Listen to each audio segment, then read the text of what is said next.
0, 1.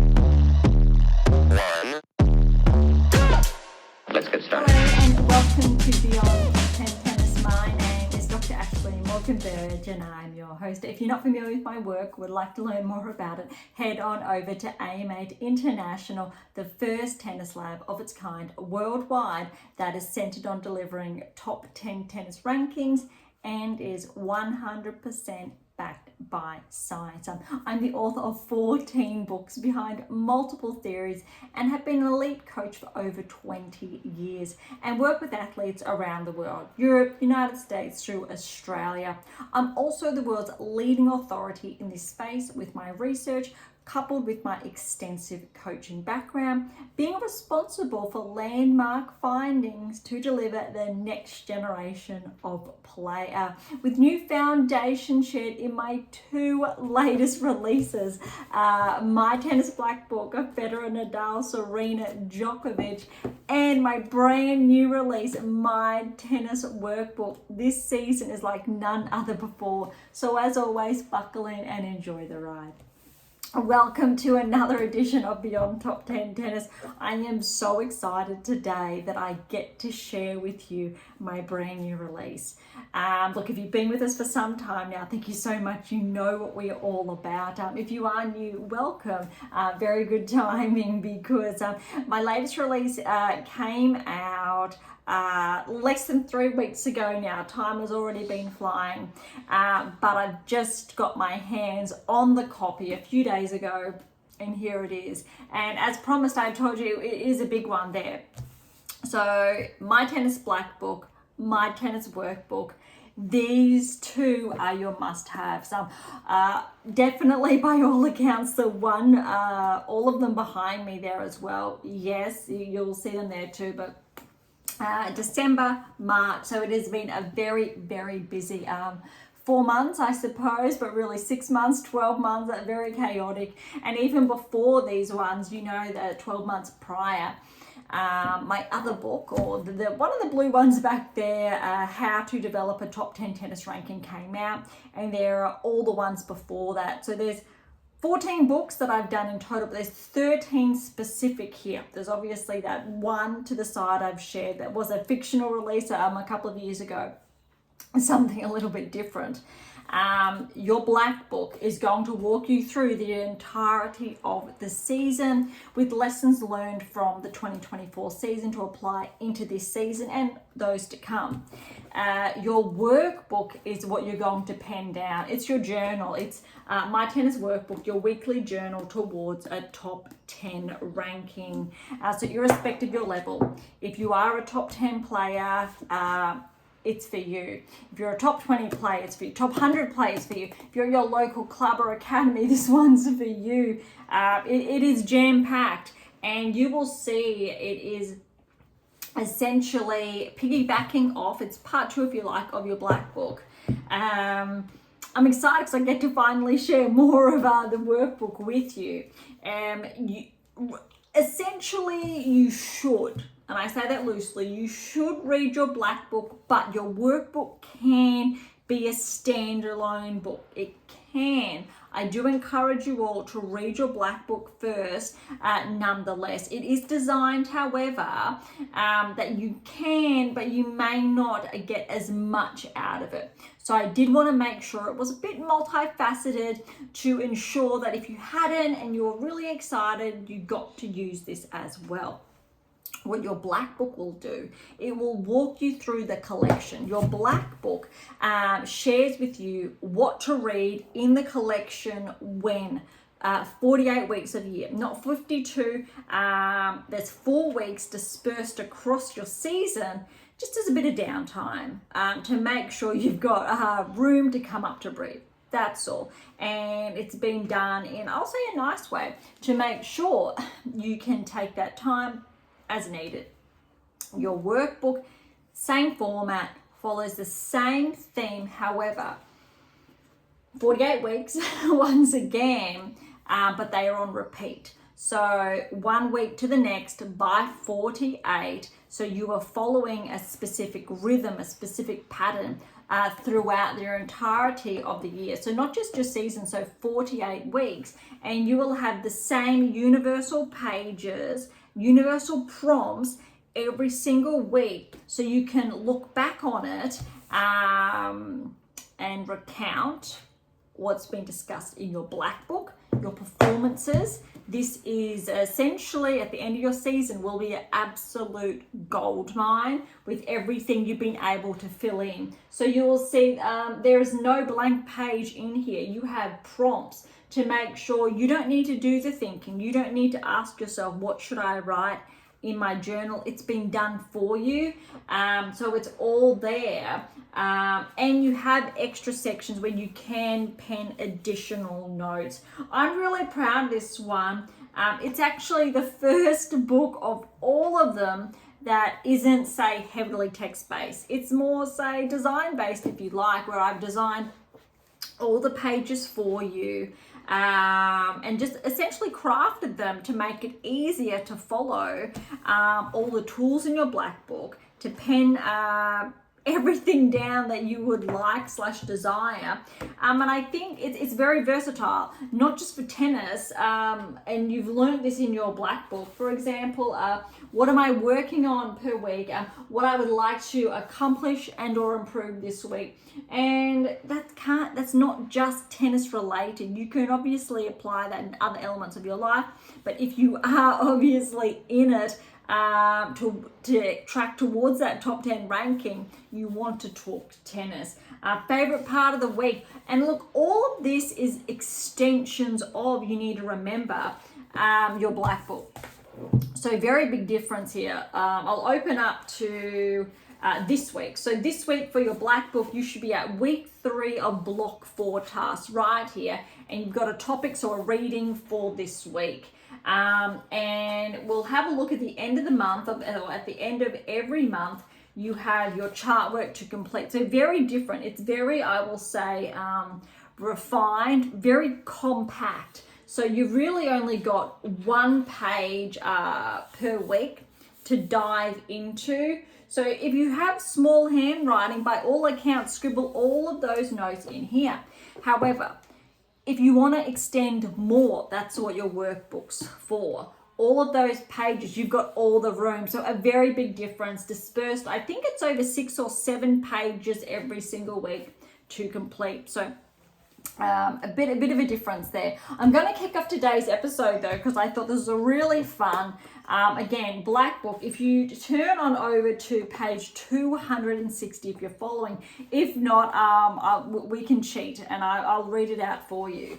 260. So keep in mind, this came out December, just before Christmas, before the Australian Open, before this happened. Interestingly, both Paul and Mazzetti have 2 final 8 results each, etc, etc, etc. Okay, so I'm getting to the good parts. Tsitsipas, Paul and Mazzetti ranked just outside the top 10, but all 3 of these players are likely to become barrier breakers next season. And you know what? It's April. Tsitsipas is back inside the top 10. Paul was inside the top 10 in January. He's just slipped out. And Mazzetti is now on the cusp. And susceptible to regressing. We've got Dimitrov, who's already regressed. Rudd, he very well might. And Rublev. But we've talked about that why last season. I've shared things about why previously on the WTA Tour. So sharing more, I think, on the ATP Tour in this context, how powerful the black book is, how powerful the data is, how powerful the predictive analytics is, because this is what I've shared with you if you've already read the black book, is that these players will be ranked potentially inside the top 10, and we've already got that happening. I get really excited. Andreeva's in there, top 10. She did hit that milestone sooner than anticipated, but it was anticipated if she followed that same trajectory. Draper's in there as well, top 10, I think 2-3 weeks ago now. Really, really exciting. I'm pumped for it, and that's why I guess I do what I do and keep doing it, because I'm in a very unique position with all of my work that spans the best part of the last 20 years. and being responsible for the biggest longitudinal analysis of its kind worldwide on tennis players, starting with the likes of, for example, Federer, Nadal, Serena, Djokovic, obviously respective tours, tracking why they were the best in the world, how. One of the fun facts, and I think I've shared this maybe once or twice before, when about 10 years ago, when even Nadal, when all three of them were at their peak, Federer, Djokovic, and one of the really interesting facts is that I could identify that key moment when Djokovic was taking over Federer. As much as, remember, 10 years ago, or roughly 12, Federer at his absolute peak, it was really interesting, and that's got to do with the core metrics, etc. So none of that has changed. All that work keeps getting built upon with each new release. And typically with each new release, there's a lot of data behind that as well. These releases, interestingly enough, they are not, say, data drenched or data depictive. Your black book, however, has more quantitative elements in it, and interestingly enough, qualitative. So I've just mixed them up. Qualitative here, quantitative in the other. So we know quantitative's all the data, all the numbers, typically qualitative though. My last 3 releases have had more of that in there, just to show the difference and the mix, because it allows us to have the best of both worlds. But that's maybe another topic for another day. All right, so today I think that's a little bit of an intro there, and again, if you're familiar, you know I like kicking things off a little bit, something different, a bit of a discussion there. WTA tours here, ATP tours over there. What we do have this week, we obviously have ATP Tour Monte Carlo and 2 other events underway this week. WTA Tour, we have 3 events underway, and we will go over some of the results of the Billie Jean King Cup. So we will kick off today with that before we head on over to the Porsche Open and others. Biggest one, we've got Barcelona over here, Munich as well, but we'll dive into Monte Carlo too. But we do have some new ranking insights this week, which I'm really interested for, because we didn't really have too many changes last week, but we've got some interesting changes this week, and I've just hinted towards some of them that are in the black book, and how you can do the same, obviously potentially not tomorrow, not next week, but by using your black book and your workbook together. There's the back there, so I'm back. It's a big one, and what you can do to track towards that top 10 ranking, and obviously beyond that. All right, so WTA Tour as always, then ATP Tour, Billie Jean King Cup. Really quickly, or I'm going to go briefly, predominantly just over the singles and the ties. So first we had Group A, right in front of me, Canada and Romania. We got Canada won that tie 3-0. We got Mboko defeated Bulgaru, Statusic over Todoni, both in straight sets, and obviously won the doubles tie as well. Japan over Romania, that was 3-love. Shibahira over Bulgaru, Uchijama over Todoni, and then the doubles as well. As always, I apologize for the mispronunciation. I am very confident that I am mispronouncing a lot of these names, but I do apologize. It is not intentional. I do try my best, even though maybe it doesn't sound like that at times, so I apologize. All right, then we've got Japan and Canada. Japan won that tie actually as well. Japan's actually quite strong in this tie. Mboko over Shibahara, Uchijama over Statusic, and then the doubles as well went to Japan. But Canada did obviously win that first tie there. All right, Group B, a little bit different, I think, compared to obviously looking over main draws. We're seeing a lot of names maybe we're not as familiar with, but I think it's really interesting to see them getting to play on some of the biggest stages the past weekend. Okay, we've got Czechia over Brazil, and that was 2-1. Boskova over Pogosi in straight sets. Noskova, this is a very good win actually, over Haddad Maia. So that was probably one of the biggest matches, or the biggest since the ones we've discussed. 6-4, 6 love there, because both players are top 30, both round of 16 or further at Grand Slam levels. So that's actually a very impressive win for Noskova there. Brazil did get the doubles tie, 4 and 6. All right, then we had Spain and Brazil. Spain got the win over Brazil. So that was 3 love ties. Sorobes Tormo over Pagosi, and Buzzes Miniero got the win over Haddad Mayer. So that's a very big surprise / upset as well. That was in 3 sets. And the doubles as well to Spain. Czechia, Spain. Spain got the win over Czechia. Probably didn't have the biggest lineup that we've seen previously, but look, Boskova and Noskova both played. But look at this, Buska with the win over Boskova and Buzzes Miniero over Noskova in straight sets. Buzzes Miniero playing very well in these ties. All right, Group C, we do have a Slovakia, Denmark. Slovakia got the win over Denmark, 3 love. Hrankova over Mortensen, a straight set. Shramkova over Svensson in 3. And Slovakia did get the doubles there as well. All right, we got USA, Denmark. USA 3-0 over Denmark. Baptiste over Mortensen, straight sets. Pera over Svensson, straight sets. And USA for the doubles there over Denmark. USA Slovakia 2-1 tie there. So Baptiste over Jamakova, Pera over Shramkova. However, Slovakia did get the doubles win over the States there. That actually was 3 love, then retired, but because of, I guess, the format of BJK Cup, it says counts as 0 and 0. And I think that's as far as obviously points are concerned. Games won, game lost, that look at who's going to win the tie or the order of those groups.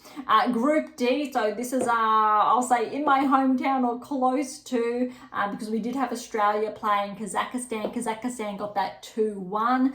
Putintseva over joint straight sets, and Rybakina over Birol in straight sets. Australia did get the win in the doubles over Kazakhstan.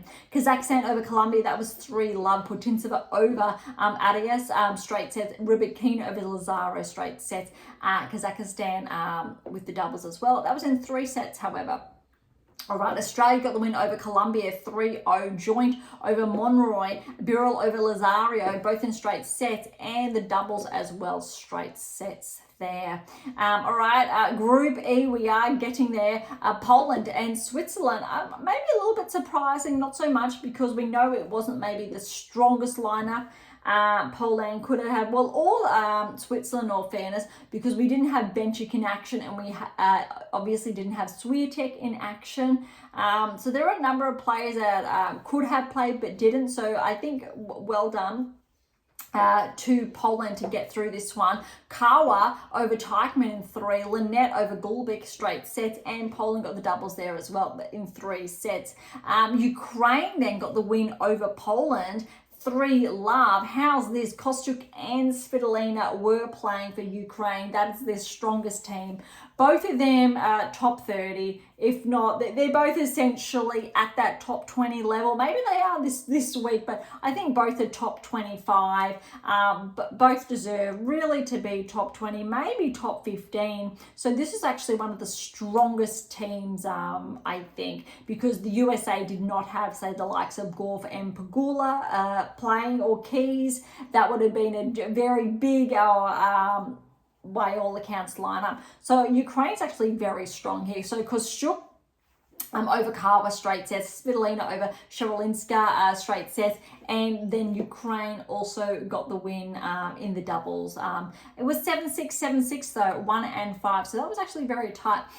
Ukraine over Switzerland, that was 2-1. A surprise yet, Nave from Switzerland got a straight sets win over Kostyuk. Svitolina straight sets over Teichmann, and Ukraine then went on and got the doubles there. All right, Group F, it's a long one. We've got Germany and the Netherlands, and Netherlands 3-0 over Germany. Vedder over Naimana. I think that's a little bit of a surprise one there. Straight sets, Lamens over Maria in 3. And the Dutch did get the win over Germany there. That's interesting, actually, because Seidman was playing the doubles too. So arguably, with Seidman's, but obviously his exceptional doubles background, probably would have been favoured, but I think a bit of a change of the guard the last couple of years with obviously Kerber retiring. but that's actually a very good win for the Dutch. Great Britain and Germany. Great Britain did get through.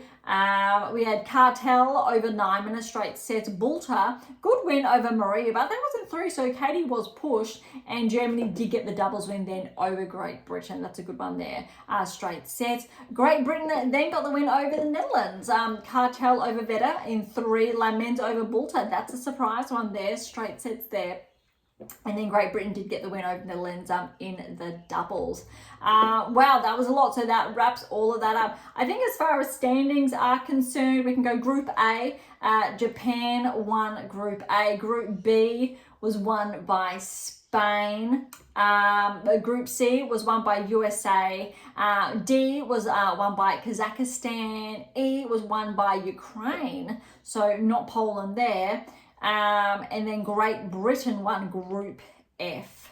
And that'll be interesting, I think, how that paves out. In all fairness, the Billie Jean King Cup website is a little bit confusing. It's not as very easy to track players and the results, and obviously those progressing to finals, etc. But I think then the last tie, I believe these players qualified, but also because the website hasn't really updated, doesn't seem as accurate yet. I'm not going to report on any of what's to come, just what has happened of the past weekend. So just being transparent there because of how the results have been tracking. All right, so that is the Billie Jean King Cup results done. And that's all that was underway last week. So very different compared to, say, the ATP Tour that had Monte Carlo underway. The WTA Tour actually had a bit of a reprieve, which very rarely happens. Obviously not for those players who competed, but those who have already had, I think, a jam-packed first quarter of the season. They got a couple of days to really prepare for the week ahead, which means the Porsche Grand Prix is underway, so in Stuttgart, Germany. First round matches, I think most of them have been done. Second round will kick off, I'll say in 2 days. I'm going to backtrack on that. So as far as the results are concerned, we actually only have a couple of results that have been underway, even though it did kick off yesterday, I'll say Australian time. We only have a couple of matches to go through. So we'll go through those ones. Round of 32 is first round. So second round is a round of 16. Sabalenka and Swiatek have buys along with Gauff. And I want to say, and Pegula. So the top 4 seeds do have the buys. Really tricky draw, though, in all fairness. But we'll go through that shortly. All right, so we've got at the top here, Potapova's already upset Torsen in 3 sets there. That's a very good win for Potapova. 2-6, 7-6, and that was 10-8, 6-3. And so she will play Sabalenka. Potapova will in the round of 16. Mertens over Sasnovich, 7-6, and that was 7-3, 6-2. And then we got Schneider just scraped through over Veronika Kudermetova, 5-7, 6-2, 6-3. The two of them are going to face off, Schneider and Mertens, in the round of 16. I'm just going to track down. It looks like they're the only matches that have been done. So I think there could be a rain delay underway, or they're just getting underway as we're going live, believe it or not. So we will have the winner of Maria and Seidel will play Gauff.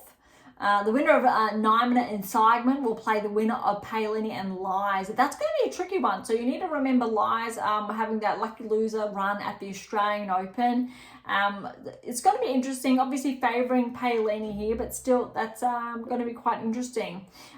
Look at this. I do not think we have actually seen Mira play Erica in a 500. So remember, the Porsche Grand Prix is a 500 event. That's actually big. So Mira is going to play her sister, Erica, who is the older one, just by a few years in the first round. You really need to reminisce now when we used to see a long time ago Serena and Venus play. We don't typically see, obviously, sisters on tour. They obviously have been, so Pliskova's as well. That's going to be interesting. we have seen, I want to say it was last year from memory, could have been early this year, but I want to say it was last year, the two sisters played and Erica actually did get the win over Mira. And I think when you do have sisters playing, the older one typically does get that win sometimes, even if the younger one is favoured. We did see that a lot with Venus and Serena, and obviously until Serena then went off on we'll say a different trajectory. All right, so the winner of that match will play the winner of Samsonova and Alexandrova. How about this Fretch and Irani first round? So I'm going to say qualify. We'll have a look at that shortly.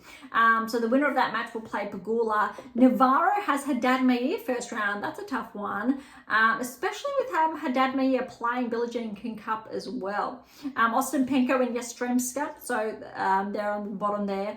Vekic and Fett. How's this? The winner of Vekic and Fett will play Swiatek.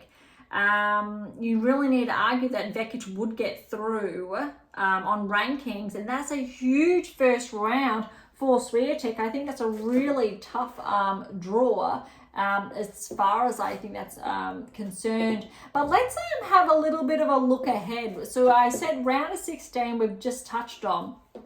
Let's have a look at the quarterfinals potentially, because we already have Navarro and Swiatek potentially. This is a really big draw. Pegula and Mira Andreeva, Paolini and Gauff, Schneider and Sabalenka. That's a huge draw. Obviously, Schneider is not top 10, not yet. Definitely on the cards. So we have a couple of players absent. I'm just going to quickly head on over to the rankings. So let's look. Keys is absent, and Zheng and Badosa and Rybakina are all absent, and that's why Navarro obviously has that seed. Makova's not playing, that's why Schneider then has that seed. What's really interesting here is I do believe Rybakina won the Porsche Grand Prix last season. So Rybakina and Kostyuk, so both of those players are going to lose points not playing. Swiatek needs to defend her semi-finals, Paolini her quarters, and Gauff her quarters, Sabalenka quarters as well. So that's going to be really interesting, I think, as far as, well, this time next week, because I think, well, it's a very good opportunity if Swiatek plays better than Sabalenka to get some points, but she could also lose points. So both those players could lose, or Sabalenka could progress to the final and gain more points to extend her current lead that she has. Obviously the discussion between 1 and 2.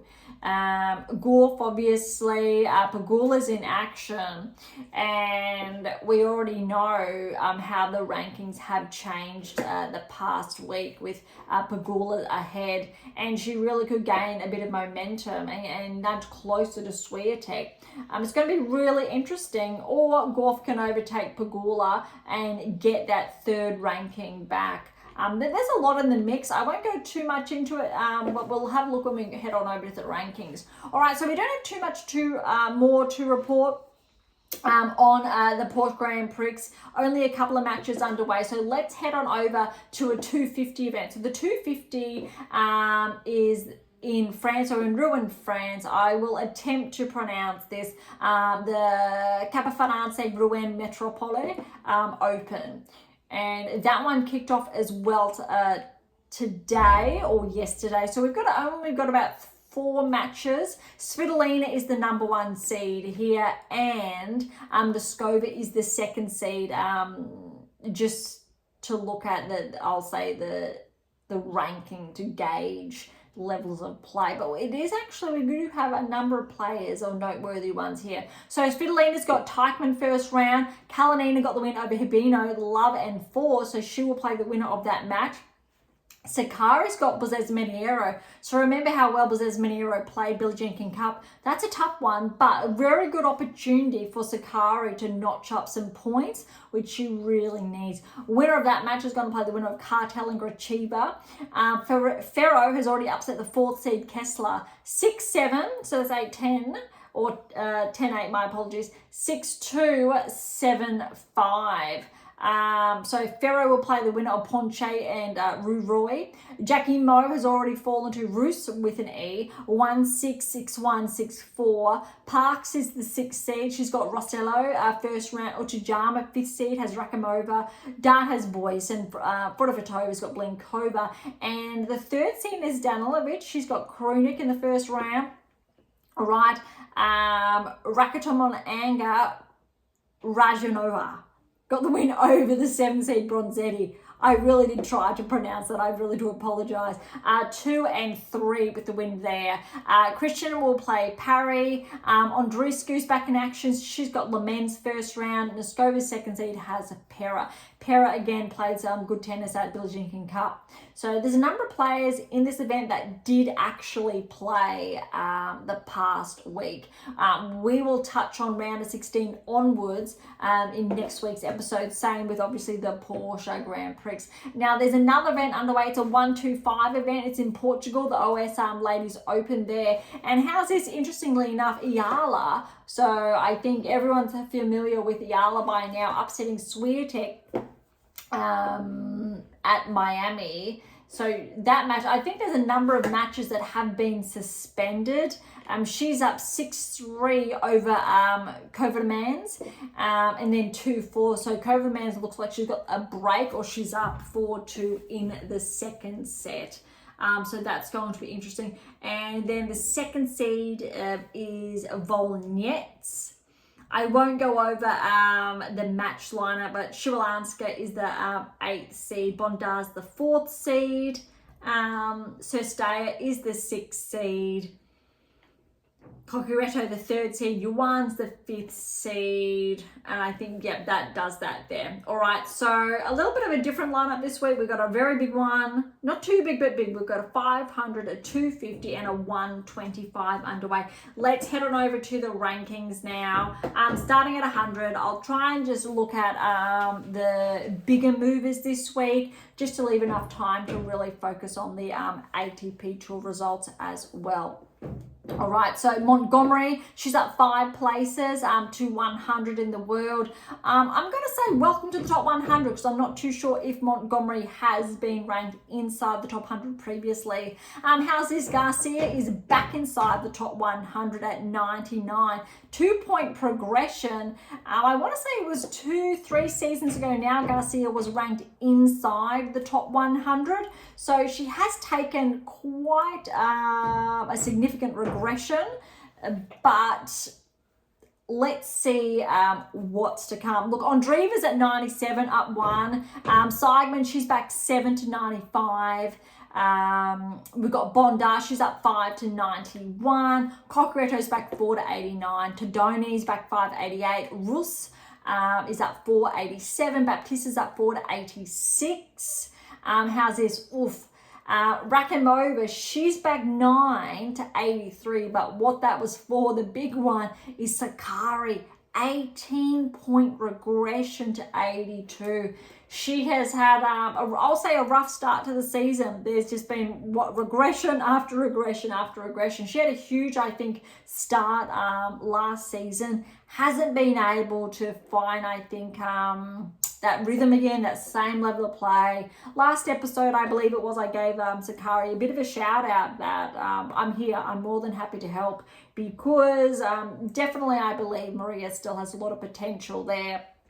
And I hate to see players with that potential regress quite steeply, especially when there's not, say, an injury involved, and there's obviously an underlying reason behind that. All right, Tomljanovic, well done. She's up 8 points to 79 in the world. I think that's her highest ranking in 2-3 seasons since she's been sidelined.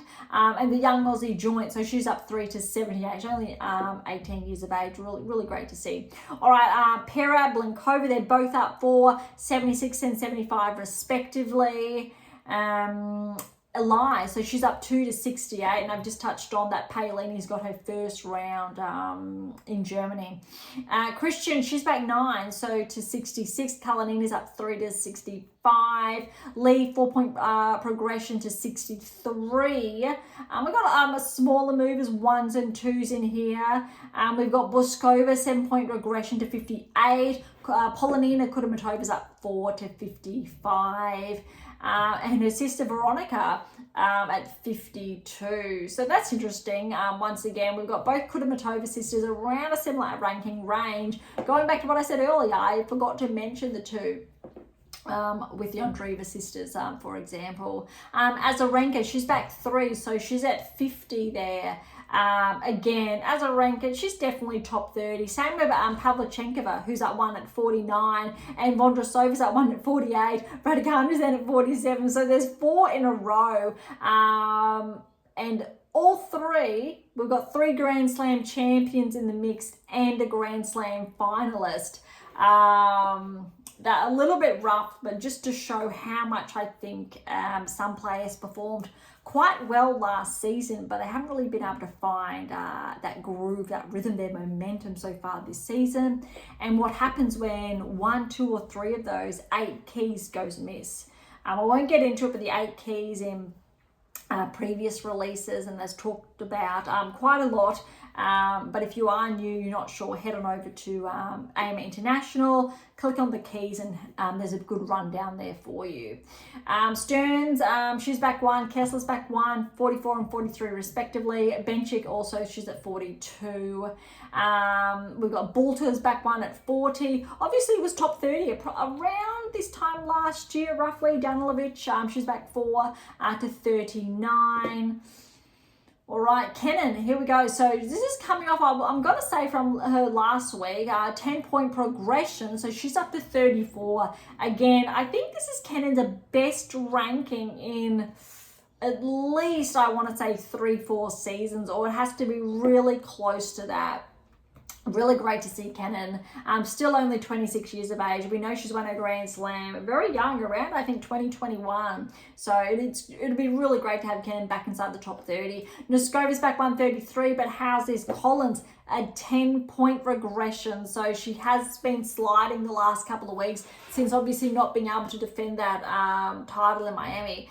So she's at 32. Kalinskaya, look, she's up 2 to 31. That's a positive. She was around 13, 14 at the Australian Open. We've talked about this previously, but she's starting to gain a little bit of ground, which is really good to see. All right, top 30, we've got Lynette, Mertens, Frech. Just small movers. Jabber's up to as well, 27. Kostyuk, she's just back 1 at 25. Otsipenko's 24 there. We know she was top 10 or around 11 for the most part of last season, so that's still a little bit of a hit.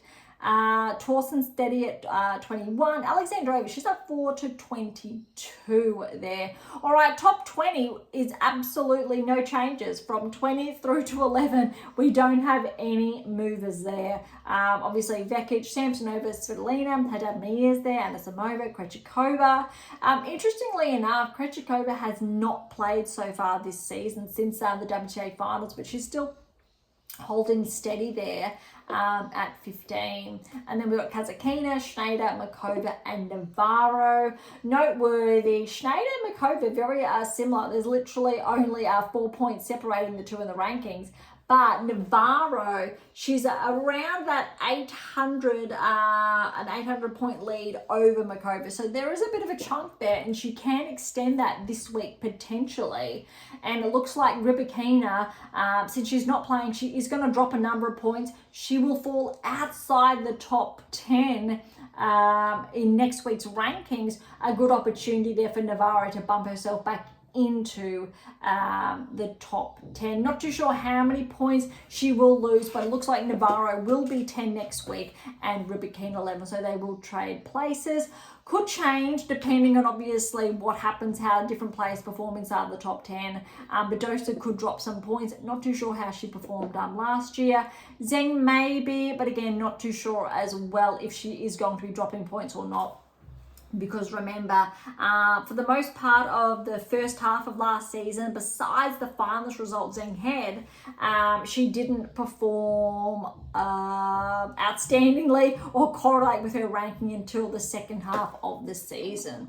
But we do have a number of players from the likes of, we know, Paolini, and Gorb, Swiatek and Sabalenka, who really performed quite solid at the first part of last season, and obviously in the later parts, and we know Paolini has a number of points to defend coming up as well, like Sabalenka, Swiatek. All right, that's the rankings for this week. I'm very interested / curious to see what's going to unfold next week, but all of this is really live data that we're sharing, or I'm sharing with you, and it really helps inform future releases or our discussions around Black Book, Workbook, other releases as well. I'm not too sure if there will be another one coming out this year, because these two, that was a lot to pump them out in, I'll say, a very short time frame.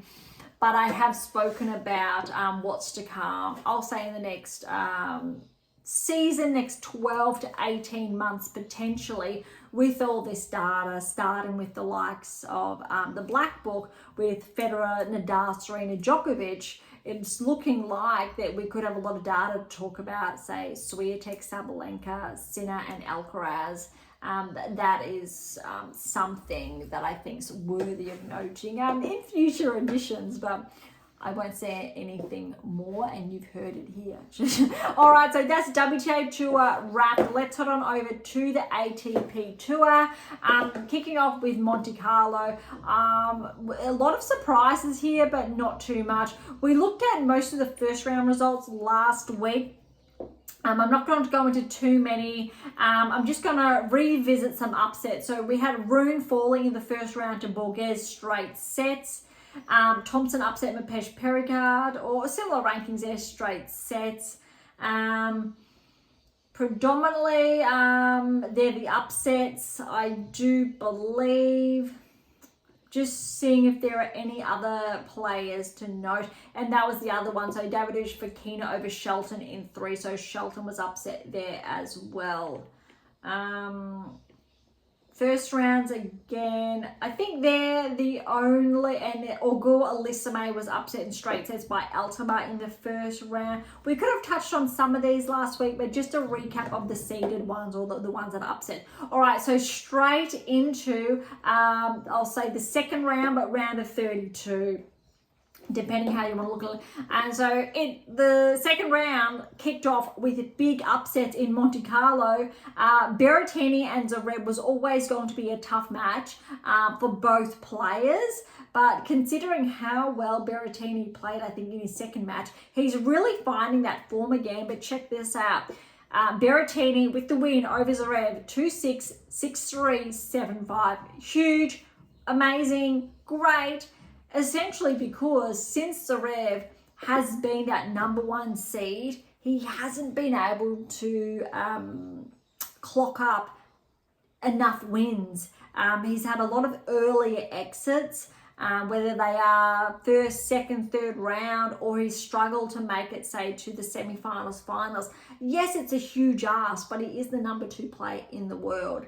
So we would have seen more of that from arguably players ranked similar ranges. But I could be a little bit harsh here because we've seen Alcaraz obviously fall earlier in some events, but we've seen Zverev fall, I'll say, consecutively or earlier in some events. So because of that, we've seen Zverev lose his place as number 2 in the world this week, and Alcaraz has finally overtaken Zverev.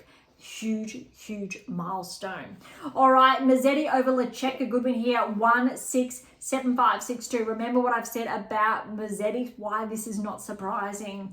Borges over Martinez, we've got 7-5, 6-7, and that was 4-7, 6-4. Tsitsipas over Thompson, good win there, 4-6, 6-4, 6-2. Tabilo has upset Djokovic 3-4. Talk of the town the past week. Not that surprising. A little bit, but look, you can never write Djokovic off. He got 2 matches under his belt. Let's see if he's warming up for the French Open, because we know he's always going to be dangerous there. Dimitrov with the win over Vaccaro, a wildcard 4-6, 6-3, 6-1. Medvedev over Mueller, 7-6, 8-6, 5-7, 6-2. Really scraped through there. Good thing for Medvedev is he's back inside the top 10 this week. Was only outside for a week, just for perspective. All right, good win here for de Minaur. Tough match against Macaque here. 3-6, but then 6-love, 6-3. Draper over Garon, 1-1. Davidovich Fokina over Chevrolet, 7-6, 7-2, 6-3. I think Davidovich Fokina is a really big surprise packet for Monte Carlo. Poprin over Tiafoe, we got 3-6, 6-3, 6-3. Very good win for Poprin. Not surprising though, we know what he's been capable of. He did win that 1,000 tour event at the end of last season to bump him inside the top 30. Tiafoe, we haven't really seen the best of him since, I will say, peaking at the US Open last year, but he's still there, still holding on to his, I'll say his top 20 ranking. All right, Rudd over Bautista, a good 2-1. Rublev, this is a good win for Rublev actually, and I believe this week was when Rublev has his new coach on board. For those who are familiar, Marat Safin, former or Grand Slam champion. We have not seen him coach a player since he retired. I believe Rublev is the first player that he has actually worked with. That's going to be interesting. So everything I think shared or commented on about Rublev regressing outside the top 10, this could be a very big turning curve, because as far as the 8 keys are concerned and the data, with that type of change, there could be very big rewards. So I'm really interested to see what's about to happen there. Also, because we've done or finished the WTA Tour, I'll chime in and say Schneider, Safin's sister, Dinara Safina, who was number 1, Grand Slam champion, I believe as well, they're going to start working together. So I think that potentially could nudge Schneider closer towards the top 10, because in all fairness, she is less than 1,000 points away from the top 10. It's going to be tough, but again, like I've shared, for the most part of this season, we're going to see more disruptors on the ATP Tour this season, similar to what we saw on the WTA Tour last season, where I think we had around 40-50% regress thereabouts, when I've said the likes of Vondrousova's out, Jabeur's out, for example. Other players have regressed out, and we've now it's taken a new shape. Okay, next we do have Fils over Caboli, 2-4. Altamar qualify over Gasquet, wildcard 7-5, 5-7, 6-2. Alcaraz then, he actually had a tough first round here, or second round match over Cirilundo. Cirilundo's been playing some good tennis, but look at this, 3-6, 6-love, 6-1. Was just warming up. All right, round of 16, Mazzetti over Berrettini, 3-3. Bit of a changing of the guard there. That said, Berrettini's still playing some great tennis. Tsitsipas over Borges, 1-1. Dimitrov over Tabilo. So you need to remember, Tabilo got the win over Djokovic. So then Dimitrov got the win over Tabilo, 6-3, 3-6, 6-2. But keep that in mind. De Minaur over Medvedev, that's a great win, 2-2 for Alex there. And how about this for Davidovich Fokina, scoring the win over Draper, 6-3, 6-7, 6-8, 6-4. Look, it was really, really tight. Well done to Davidovich Fokina, because he's not, say, ranked inside the top 20, let alone top 10. That's a really solid performance. We'll definitely see him up the rankings this week. All right, Poprin has upset Rudd. That's huge. 6-4, 3-6, 7-5. Poprin was brought up on clay, similar to De Minaur, for example. Rudd, yes, as well, but typically we don't see Aussies like that. But recently, the players like this, we know. And because of that result, Popyrin getting the win over Rudd, that's why Rudd has regressed in the rankings this week. He wasn't able to defend as many points. All right, Fils and Rublev. Fils a very good win there, not surprising, 2 and 3. Alcaraz over Altama, 3 and 1. All right, quarterfinals.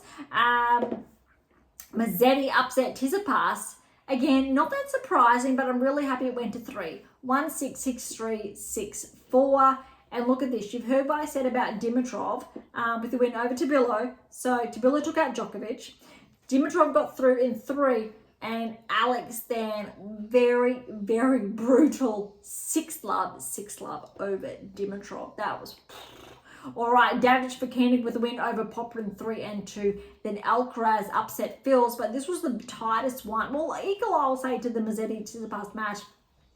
4-6, 7-5, 6-3. That's a very, very tight match, but a good one for Alcaraz to get through. All right, our semi-finals, we've got Mazzetti, de Minaur, Davidovich Fokina, and Alcaraz. Obviously, Davidovich Fokina is the anomaly there. De Minaur and Alcaraz, the only 2 top 10 players, but Mazzetti got the win over Alex, 1-6, 6-4, 7-6, 10-4 in that tiebreak. So look, it was very, very close, but this is why I've shared with you earlier what I wrote last season in your black book, why Mazzetti is getting very, very close to becoming a barrier breaker. And then we've got Alcaraz over Davidovich Fokina, 7-6, 7-2 in the tiebreak, 6-4, which means our finalists, Mazzetti, Alcaraz, and if you're not aware of the results, it was very close, or the first set I'll say was very close, 3-6. So Mazzetti, he got the first set, and then Alcaraz ran away with it, 6-1, 6-love. And that is the match why we're seeing Alcaraz back to number 2 in the world, which is really great to see. All right, on to this week. Only a couple of matches I think that have been played out. The Barcelona Open is up. Alcaraz, he's playing back-to-back. I believe Mazzetti did withdraw here, but it is a very big field. I believe, yeah, it's a 500. Alcaraz is in action. De Minaur's in action. Fitzy, Tsitsipas. We've got Korda, Fils, Tiafoe, Kakanakov, Rublev, Rune, Peshperikard, and Rudd is the second seed. All right, we've probably got about half a dozen, maybe matches to go through. So I'll quickly go through the first round and the lineup. Alcaraz is going to play Quinn, who's a qualifier. The winner of that match will play the winner of Jerry and Rinderknech. Fernley's a lucky loser, and he already got a win over Carabella Spain, 6-1, 7-5. He will play the winner of Chevry and de Minaur in the second round, which is the round of 16. Tsitsipas has Opelka. That's a tough one, considering how well Opelka can or does serve. That is going to be a very big tough one, but you really need to favour, I think, Tsitsipas's movement when it comes to clay. Korda got the win over Analdi, 3-6, 6-3, 6-2. So he will play the winner of the Tsitsipas-Opelka match. Martinez got the win over Nakashima, 7-5, 5-7, 6-4. He will play the winner of Fils and Carino Busta.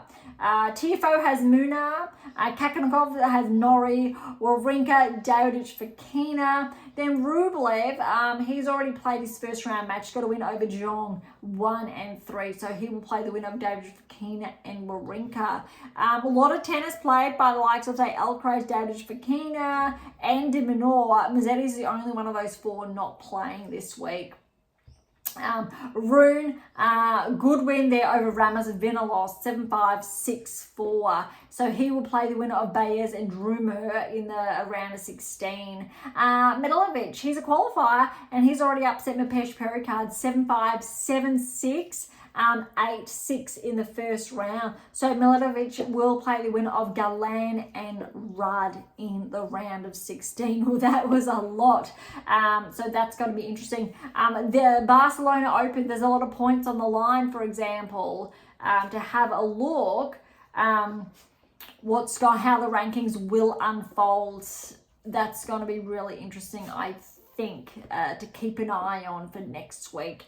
All right, just one more to go, and that's the one in Munich. It is a 500. Zverev is the number 1 seed, and Shelton is the number 2 seed here. So again, depending, I think, how Alcaraz plays, Zverev plays, there's still obviously wiggle room there for them to Zverev to overtake Alcaraz or vice versa. I do believe, but we'll have a look at the rankings shortly. A couple of matches underway. Zverev's already got a win under his belt, which is really good for him over Muller, 6-4, 6-1. He's going to play Altmaier. Altmaier got the win over Seng. 2 tie breaks there, both 7-5, 7-5. Griekenspor with a win over Teen, 4-2. He will play the win of Hafman and Menzik.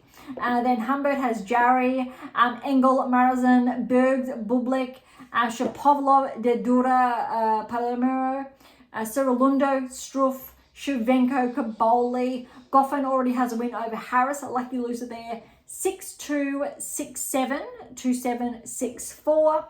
Gorlissime is the 3rd seed. He's got Novone in the first round, so the winner of that match will play Goffin. Lecheka has Darderi. Kekmanovic already has a win over Garon. 6-2, 6-7. That was 2-7. 7-6. Wow, 11-9. That's neck and neck there. So Kekmanovic, he will play the winner of Darderi and Lecheka. Bautista Agut will play Van der Zen Schulp, and the winner of that match will play Shelton. And Shelton already has won his first round match over Gojo. 4-6, 7-6, 7-6. And those tie breaks, 8-6 and 10-3. That's huge. Noteworthy is that there are no buys in the first round at the BMW Open.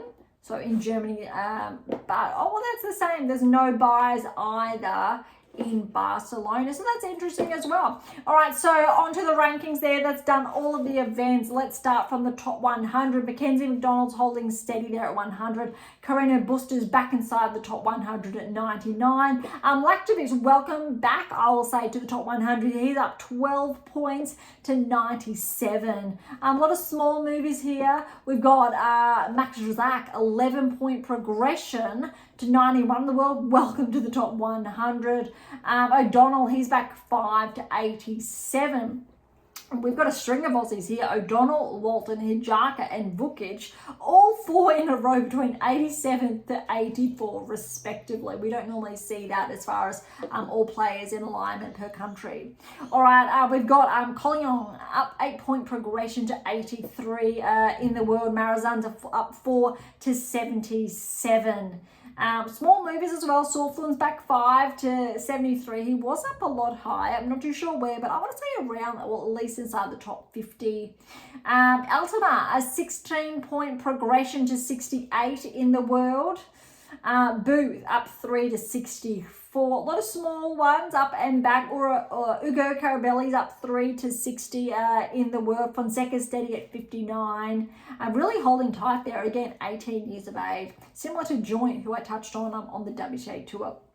Zhang's back 3 to 57, so is Muna's back 57 and 56 respectively. Carabella's Fahimi's up 2 to 55. Goffin's up 4 to 52. Leonard Struff's back 2 to 51. Martinez is up 2 to 49.